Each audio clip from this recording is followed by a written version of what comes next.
Kurka and I cordially welcome you to my podcast, Neue Musikzeitung. I have studied classical singing, voice, and now I sing lots of contemporary and experimental music. If you would like to know more about me, please look at my website, www.irenekurka.de. I will put this into the show notes for you. And if you're even more interested in all my doings, please subscribe to my monthly newsletter. In this podcast, I talk with you around topics all around contemporary music. And most importantly, I share with you insider knowledge behind the scenes, and I bring you the human beings out of our world, out of this new music world, closer.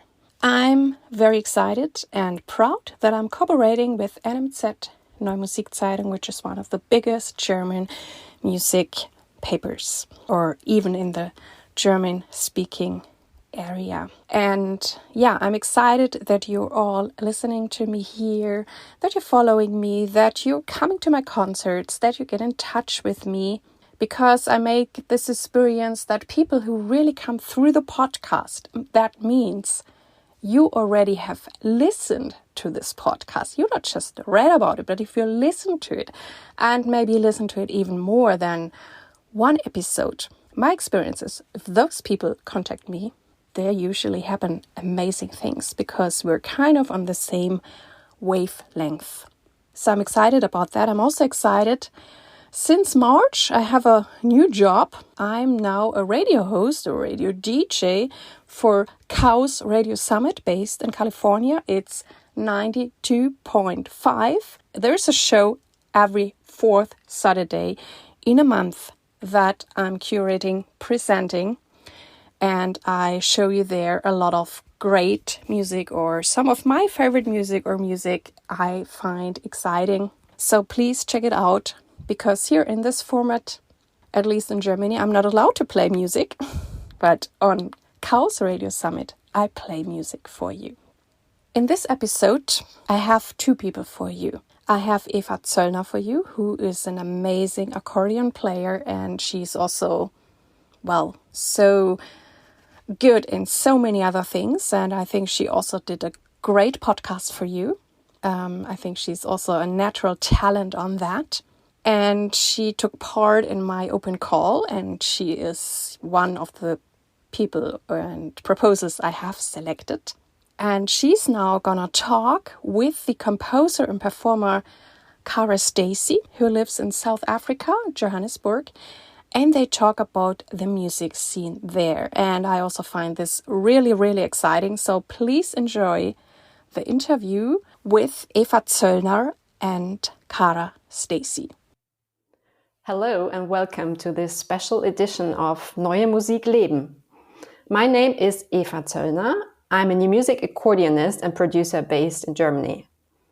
In my work as a performer and curator, I'm particularly interested in contemporary music practices outside of Europe. There are parts in the world with incredibly diverse and interesting new music scenes, which we know very little about in our Central European bubble. So today, I want to talk a bit about South Africa, a country I've recently visited for the first time. I was very inspired by the people I met there and the diversity of the music I got to play. That's why I invited a friend and colleague from South Africa today to tell us a bit more about the country, the local new music scene, and also about her own artistic practice. I'm very happy to welcome Cara Stacey, who joins me from Johannesburg while I sit in my little studio in Montabaur im Westerwald. Hello, Cara. Hi, thank you so much. Thanks for the invitation. Thanks for joining me today. Cara, you're a performer, composer, and ethnomusicologist. I believe from what I've seen in your work, these three fields are equally important for you. And that's something I find very interesting in the combination. As far as I know, you started off playing piano. You also studied traditional African instruments, which I'm curious to hear more about later. But first, can you let us know a bit about your musical training and also about how, when, and why you got hooked up with experimental and contemporary music on that way. Yeah, thank you. So yeah, I'm South African. I grew up partially in Johannesburg, the main city one of the main cities in South Africa, and then partially in Eswatini, which is a very small kingdom that is between South Africa and Mozambique. And so I had lessons as a child. There was a nice orchestral educational program here in Johannesburg. I was quite a horrible clarinetist, very excited to move to Swaziland, where there was no, or Eswatini as it's now called, there were no clarinet teachers. So I could abandon my first instrument and become a pianist, which is what I was hoping for. And I ended up coming back. Eswatini is a really small, very small country. You can't study music there at a university level. So I came back to South Africa. I went to the University of Cape Town, and they have a very substantial music department there, the South African College of Music, and I studied. I went to study there.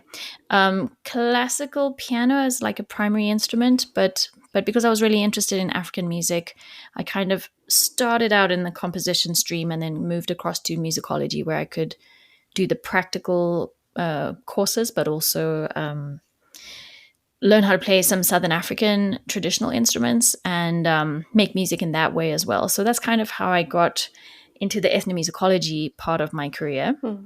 I studied in the UK as well. I did a master's at Edinburgh and one at SOAS, University of London. And then I did my PhD afterwards looking at a kind of traditional instrument, a musical bow, like a berimbau, that you get in Eswatini. So I kind of went back to my home place to look at the kind of the traditional African music that was happening there. And all of that was quite conventional ethnomusicology, I think. I was, in doing that PhD work, I was really interested in how people were playing that instrument and how they were kind of innovating, considering there were very few people who still played that instrument. So kind of what was the narrative around innovation and also composition. Because often when it comes to African music, there's this idea that there's a kind of traditional body of music rather than particular composers or innovators, as we would think about urban musicians of different kinds, innovative in their own right. We often don't have, or historically, we didn't have this kind of narrative in ethnomusicology. It was all just about kind of representing the tradition as much as possible. This is a very simplistic explanation, but basically that's what I was finding.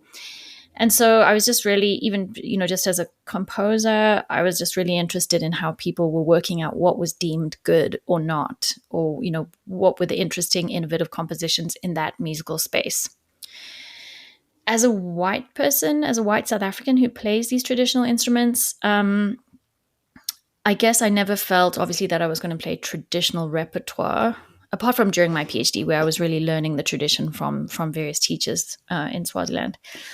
But as a white person, I kind of gravitated towards playing a little bit more experimental music, thinking that, I don't represent those traditions. I'm not part of those language groups. And, I've collaborated with a lot of people who really do represent that heritage, but that's not me. So I guess I found my way into trying to play these instruments in other contexts. And that ended up being more experimental music, as well as also composing and playing new compositions for the instruments, people writing music for me, essentially in contemporary contexts. And that's kind of how that happened. It also living in London for a few years really helped, because there was a lot of free improv happening there, and kind of became really interested in that.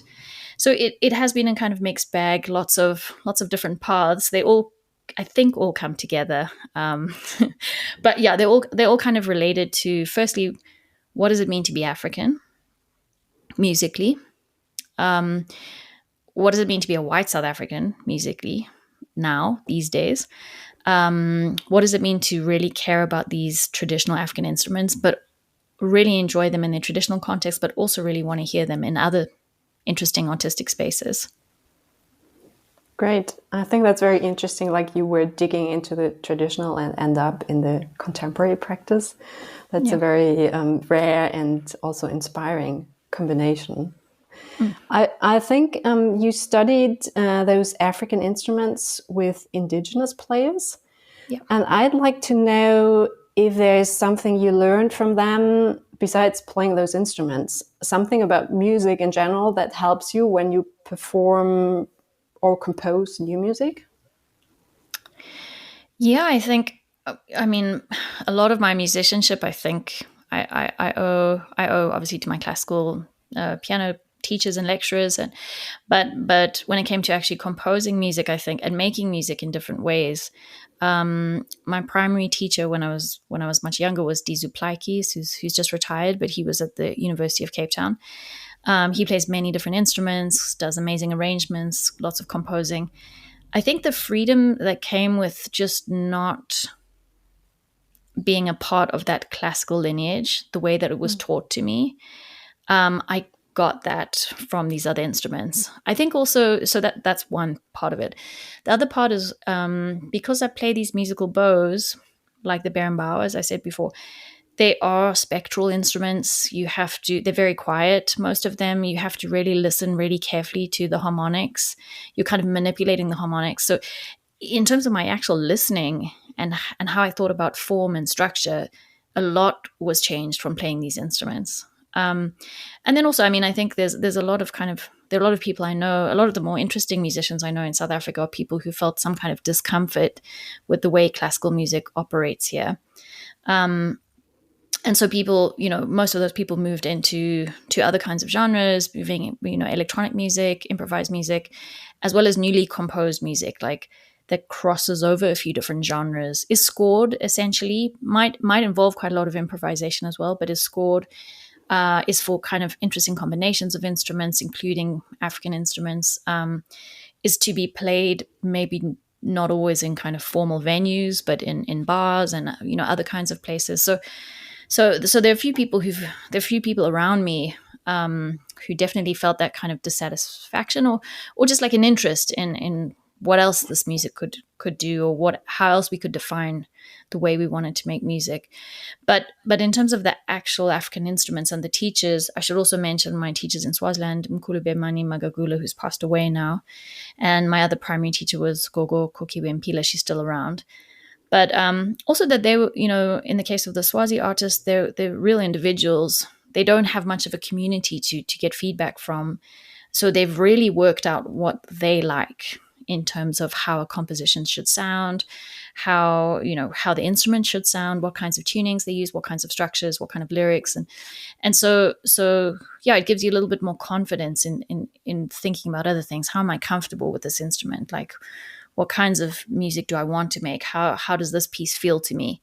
And not necessarily rely on formula or ways that things have been done in the past, unless if it didn't feel right. Yeah, right. It's probably also different kind of commitment to the music in this more traditional environment, which we can learn from as academic musicians, I think. Yeah, definitely. Yeah, that's very interesting. Maybe we can put some links in the show notes for recording of the traditional music of your instruments, because maybe most of our listeners are not so familiar with it. That would be great. So do you take references to traditional African music also when you write for other instruments? I mean, you write also for chamber music groups of classical instruments. How would you refer to the African music in a context like that? Does that play a role? It does. I mean, I think my influences are kind of all around, all different kinds of experimental musics from different parts of the world, different kinds of folk musics from different parts of the world. But when I'm writing scored music for the instruments I play, that takes on certain kinds of structures. I spend quite a bit of time trying to break out of those structures sometimes, because like anything, it's what fits really well for the instrument, but then trying not to be limited by that. But I think from playing those instruments and just studying other kinds of African musics around the rest of the continent, an interest in like texture and interaction and different ways of actually musicking on stage, different ways of participating. Those things are kind of inspiring. I think those come through in the stuff that I've written. I often feel like, in terms of going back to more conventional ways of studying composition, I've broken a lot of rules, and I probably don't know a lot of rules. So I kind of sometimes I go through phases where I kind of rein myself back in and then try to formalize things and cover any gaps that may have come up. But I like the feeling that also that composing isn't this really elite space that people can't participate in unless they've achieved a certain thing. That exists in certain genres and musical styles and not in others. And so I kind of try to keep that open as well. I try not to be too judgmental with myself, but yeah, I mean, I listen to tons of music. I listen to a lot of West African music, a lot of Congolese music in particular, like Golden Age, 60s, 70s records, and a lot of the lyric writing and the sentiment, a lot of the harmonies, a lot of the textures I just find really beautiful. And so, yeah, sometimes I'm really consciously trying to think about those and put that into work. And other times it's more kind of feeling. Okay. So quite a few contemporary composers in South Africa today refer to the cultural heritage of the country, not only references to traditional music, but also other fields of arts, history, philosophy. Can you give us one or two examples of colleagues that you find particularly interesting in that context? Yeah, I mean, I think, there was an important time, I guess, in the 80s, like mid to late 80s, early 90s, where a lot of notable South African composers like Kevin Volans, for instance, were citing traditional all different kinds of traditional musics. And in some cases, those citations were a little bit superficial. There's been a lot of critique and discussion. For me, this is a very old example, but Hunting Gathering, the string quartet by Kevin Volans, it's really old. His work has moved on. He does a lot of other stuff, stylistically now, and has done, for a long time. But for me, I think because I'm interested in how indigenous instruments are cited and how they're evoked in other formats, for me, I hold that piece up as like super, super important for me. It was a pivotal moment. I even remember where I was when I first heard it. And, oh, wow. I guess also by the time he wrote it was different times. It totally, was also a statement. Definitely. And I mean, I think I don't know too much about it, but I think he has, he's had a long career of lots of different kinds of aesthetic interests. But that definitely, that work especially is like very special to me.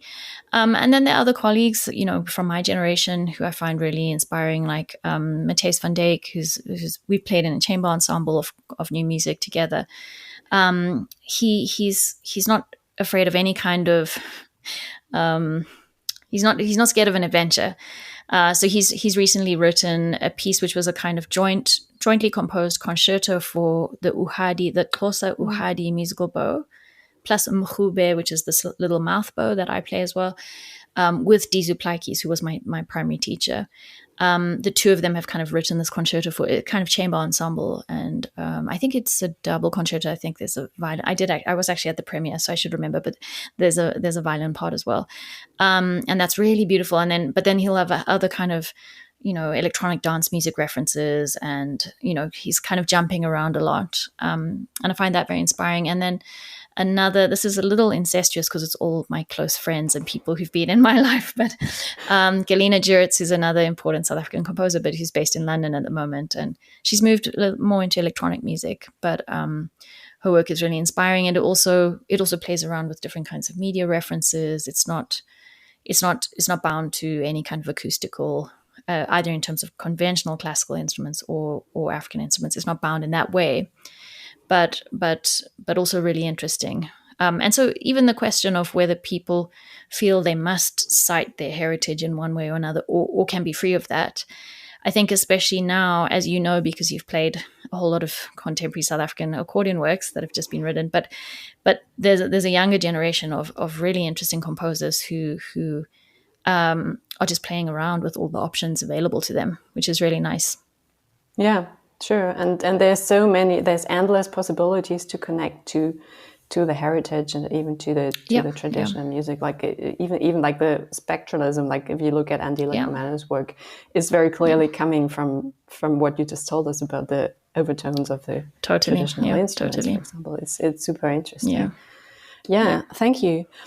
On a practical level, how does the new music scene in South Africa work? I believe most things happen in an academic context somehow, or? Yeah, it is. It does seem to be the way. I think historically it's been that way as well. It's like that in other parts of the world, but it's quite a dry environment in terms of funding.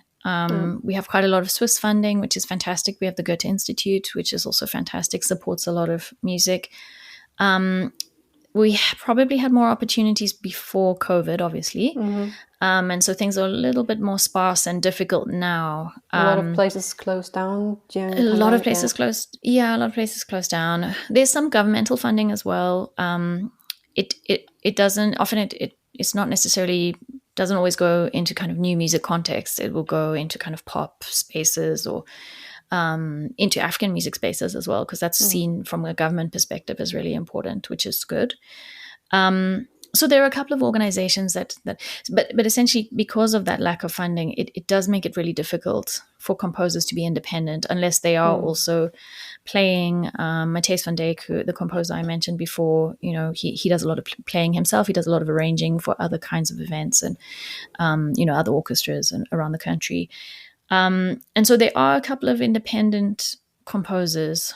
And I guess there is, if I think about kind of younger composers like Njabulo Phungula, who's a composer who didn't actually make it to our meeting that we had last year, but a fantastic composer based in Durban. He's getting really, quite a lot of international commissions. So there is an interest in Southern African new music, which is great. But either we have composers who are attached to academic institutions or who are doing doctoral studies or, maybe overseas doing PhD, masters and PhD in composition in different places in order to make that career possible. It's a bit of a kind of hustler environment. You need to be entrepreneurial. You need to be able to be teaching in different ways, maybe teaching instrumental lessons. Creative, right? Totally. So in some ways it's more difficult than other parts of the world because there really isn't enough funding. Yeah. But in other ways, I think there's a resilience that comes from that. And because it's a very vibrant society, we have interesting, the works are interesting that are being written. Definitely. We'll talk about that later. It seemed to me like there's a lot more funding for visual arts, contemporary visual arts in South Africa. So there seems to be an interest for like expressions, artistic expressions in contemporary ways. Yeah. So I think that might also be. I mean, we have a lot of galleries, and they've. Off the top of my head, I'd say it seems like they've been less affected by COVID. Also, that there's a very strong tradition of kind of visual, very cutting edge, like visual artwork, especially around Johannesburg. There's a lot of theatre and dance work, and so that's also where a lot of musicians. Composers get work, but also musicians get work. And another important institution is the William Kentridge, a very prominent South African artist, his Center for the Less Good Idea, which is it's a great name. It's a very important space. It brings together, it puts on kind of different kinds of concerts and theatrical and dance shows, but also it brings together, it has these kind of seasons where they bring together different kinds of artists according to a certain theme. And you kind of generate work together in a very collaborative, it's a very intensive collaborative way of working. And then everything gets kind of premiered at the end. And they have 1 or 2 seasons per year. I think it might be 1 per year. And when you go to that, you really know you're going to see some super interesting work. But that isn't the space necessarily for people to stick in their conventional artistic roles.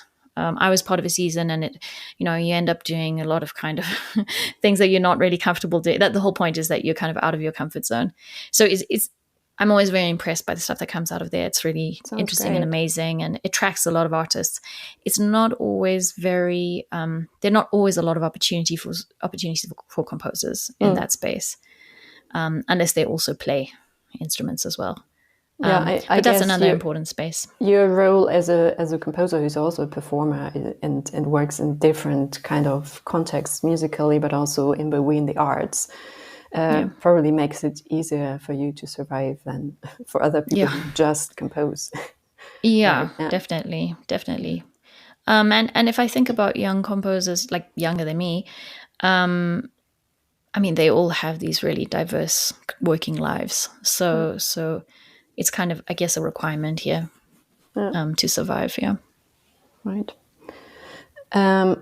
After the end of the apartheid in the 1990s, 2000s, South African society went through a big change, apparently. How did that affect the contemporary music scene and also the music itself? That's a great question, and I'm probably a little bit young to answer it, but I'll do my best. So it was 1994. Those were the first democratic elections. I was 9 years old. 9 years old. I was 9. Yeah. I was 9. So I think that kind of pre-transition period where a lot of white composers were really making a political statement by integrating African musical styles of different kinds into their music. That was a really kind of important moment. I think after 1994, everything has changed so quickly. And we're at a point now, so decade after decade, there was an incredible amount of optimism in the 90s in South Africa, and then quite a few disappointments politically in terms of actual transformation in the country. We're still a really, really unequal society.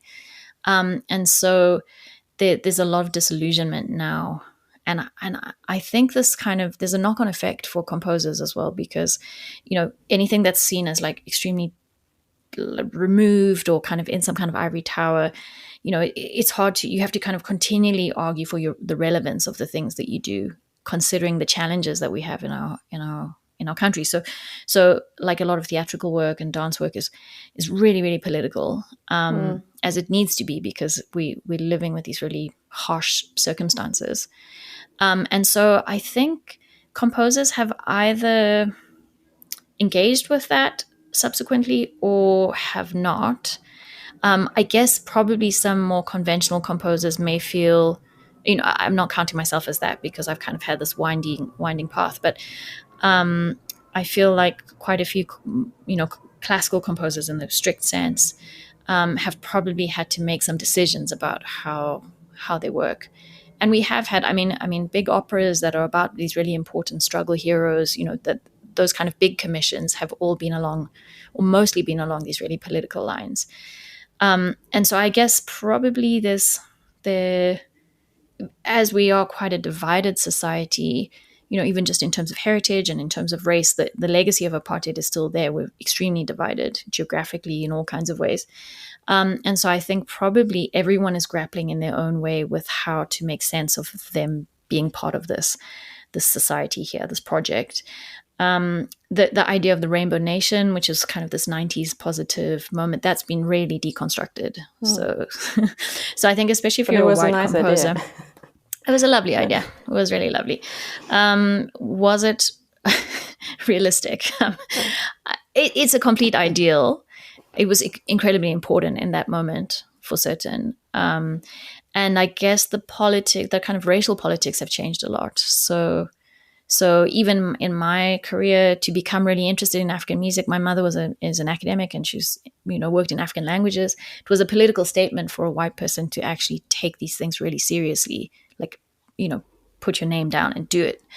And then call white soon afterwards. It was like, oh, cultural appropriation. Why are you doing So these things kind of changed quite quickly, and I think because of that, people have to be quite honest about what they're doing and why they're doing it, and carve out a space for themselves.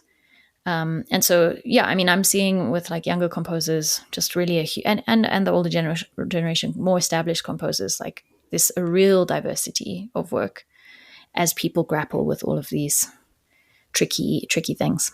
Yeah. The diversity was something that struck me when I came to South Africa. It was my first visit to the country. And maybe we can talk a little bit about the project we met in last year, because that was, as I said, my first visit to South Africa, and it was with young composers. I was an artist in residence at the Sterkfontein Composers Meeting near Johannesburg, which is a great initiative started by composer Michael Blake, I think in 2012. It's been running for a couple of years already. And the meeting connects young composers and professional musicians, and they work together and create new works together. So I spent 2 weeks with this group at a beautiful place called Nirox Foundation near Johannesburg. It's a sculpture park and a residency, and it was in the middle of this amazing nature. I could hear the lions roar. It was a great place, and we spent these days together there, and we worked on new pieces. And it was a group of 8 young composers from different parts of South Africa who were all born somehow in the end of the 80s or the beginning of the 90s. So that means they are somehow the first generation growing up in post-apartheid South Africa. And for me, it was a very special encounter somehow, even though I'm really used to work with young composers all over the world. But I felt South Africa was really special and intense. I had the feeling that there was a very special energy among these people. They had very unique and individual approaches to their music, but also to their role as an artist in the society. So yourself being part of that group of composers and also that generation, how is your perception of this generation of artists around you in South African society today? Yeah, I think it's an exciting time. We have composers who are slightly older than us, in some cases not much older than me, like Andile Khumalo, like Bongani Ndodana-Breen, who are active in making really amazing music. And then, as part of the Sterkfontein Composers Meeting, it's a slightly younger generation of musicians and composers, kind of a mix. I thought this group was really nice because it was a mix of people. It was people who considered themselves quite, composers, and this is the majority of the work they're doing. And then also people who, the one composer is an opera singer. He's a young student. He does a lot of arranging himself. He comes out of the kind of choral music scene in South Africa, which is also has an interesting role to play in terms of the history of classical music in South Africa a lot. Definitely, during apartheid. So he's kind of very much coming out of that background. And so everyone had like quite different interests of this particular group. And I think that for me was quite representative of the diversity of voices that we're seeing in contemporary South African composition from this generation. Yeah, definitely. Something that was maybe not so well represented in that group, I think, is also the amount of jazz. Jazz is really, really big in South Africa. Yeah. But also there are a lot of jazz musicians who are writing scored music, who are doing more experimental work with kind of crossover with orchestral musicians, but also with dancers and in theater spaces. So that was maybe not so represented in this particular group of composers, but it was, everyone had quite a, as you said, like diverse practice. And I really love that. I also love that it wasn't only people who, considered themselves really serious composers, technically trained, for many years, but quite a mix of people, but all interested in really taking seriously this task of creating music. Yeah, I found it quite fascinating to see this range, like stylistic range, like starting from what you just talked about, Lesedi, who's coming from this choral background, and then the other end of the range, like with Günther working with recordings, electroacoustic music with recordings of endemic frogs, and that was a full range, and anything in between, like Bronwyn working with songs by women in Zanzibar, and it was very diverse and at the same time very, as you say, very serious in a way. I think they were taking it so seriously, and that was what impressed me in a way. And it was also very clear that these people have something to say, and that was a really good experience for me. And I think it's also that there's a platform like that. It's not, it's hard to get funding for it. It's not an easy thing to run. As Michael Blake, who runs the whole thing and who founded it, I help him with that on the board. as I'm sure he would say, like it's a difficult thing to get together in a difficult funding environment. I think he really believes that as well. Like the kind of founding idea was that it would be a platform for young South African composers, and let's say Southern African, because there have been other African composers who've come from other countries, to have the chance, this intensive chance to kind of work day by day with a performer and really work on the craft, but also have the chance to work on a piece and really and learn so much from a performer. I mean, I don't know, I've had other commissions where you just don't have that luxury at all. So it is really like a lovely opportunity, and you learn a lot from it. It's not easy to organize, but I think the fact that Michael Blake has also been really open to who gets to participate in it is kind of breeding a culture of everybody's welcome, and you can have we can define ourselves in different ways as music makers, but you can still have this opportunity, and you can really learn from it, and you can take this kind of way of working with music is for everybody, and you can take that out into your various musical scenes where you usually work. And so I think that's a really nice quality. You don't have that at universities necessarily, depending on the program. Here you don't always have that.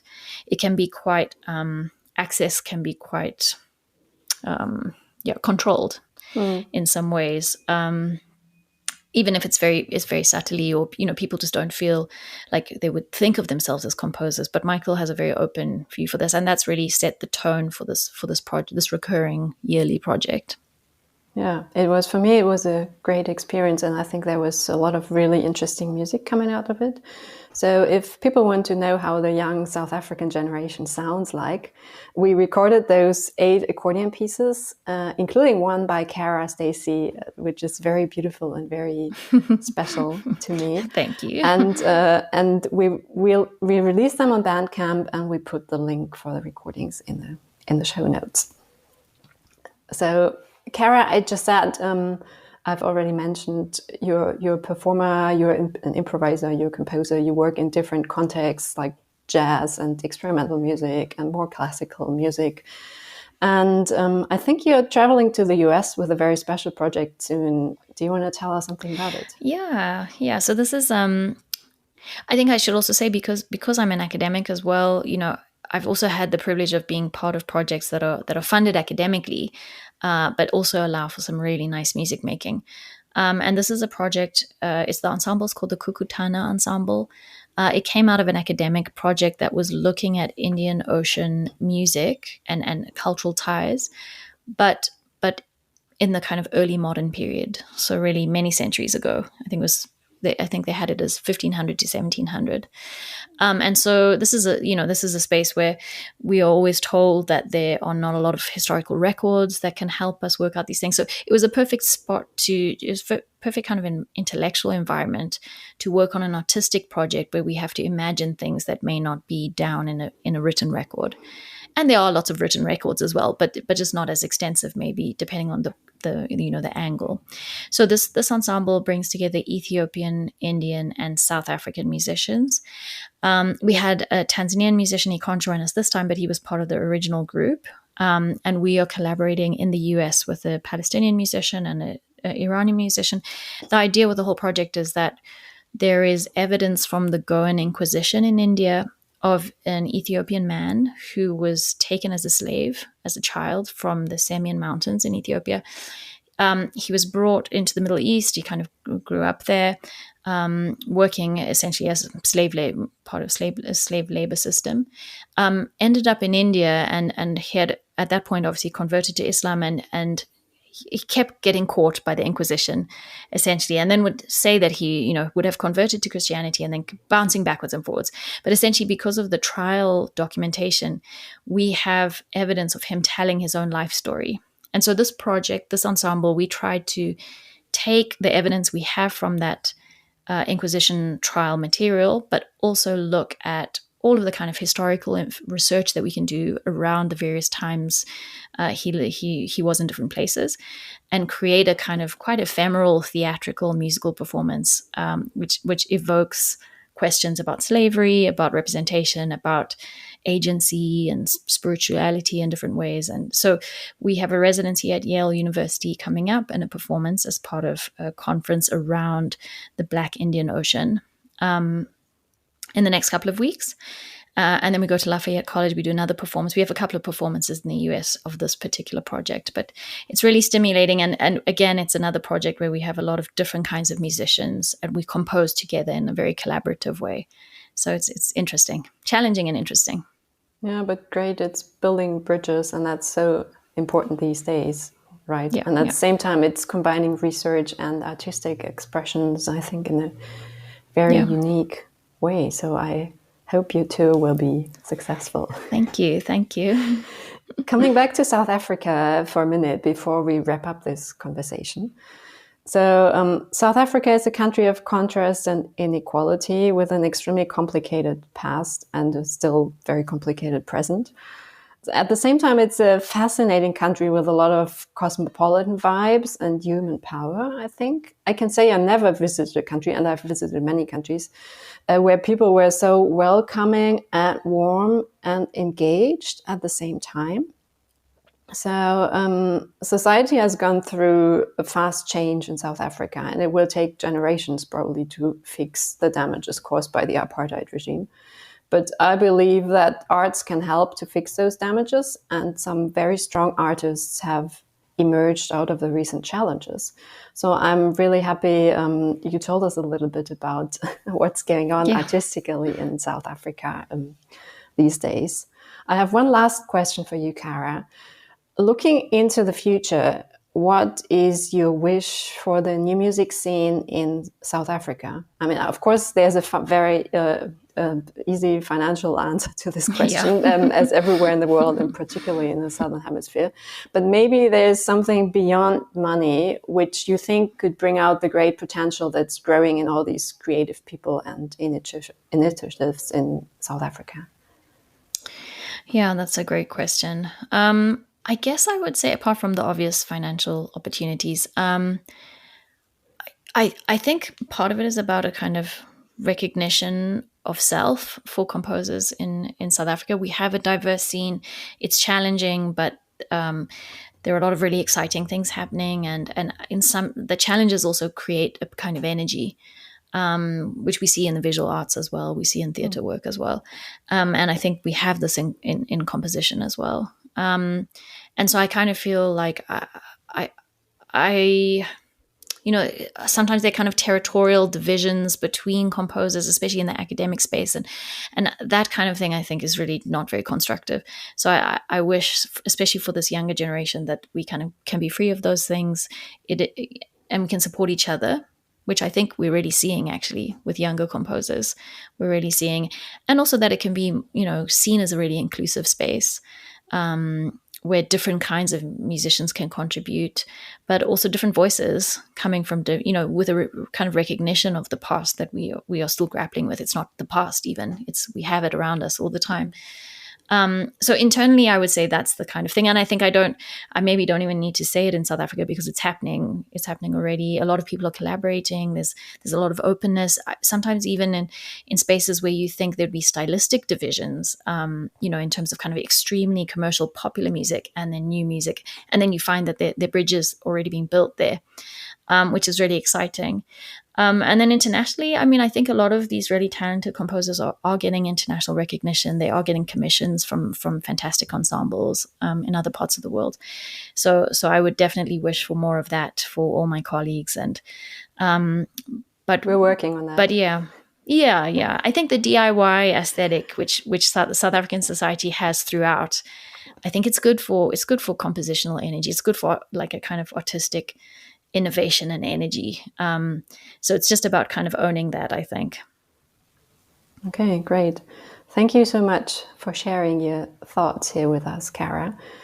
It made me really curious to hear more music from South Africa, not just contemporary, but any kind of music. Yeah. I think we put some more notes, some more links in the show notes with maybe some tips, listening tips or something if people want to get into it a little more.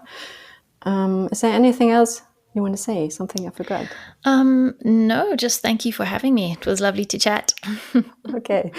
Many thanks to everyone listening to us today. I look forward to your feedback. And I hope you got some new insights into the new music community, which actually stretches all around the globe. So have a lovely day, everyone. And thanks again, Cara, for joining us today. Thank you. This was the interview from today. I hope that it inspired you. And please send me your emails, send me your feedback, because I love to interact with you. Thank you very much that you tuned in with me today. I really, really hope that you liked it. And please tell your friends and colleagues about this podcast. I thank you very much. I wish you all the best. Live your music, live your life, and see you next time. Yours, Irene.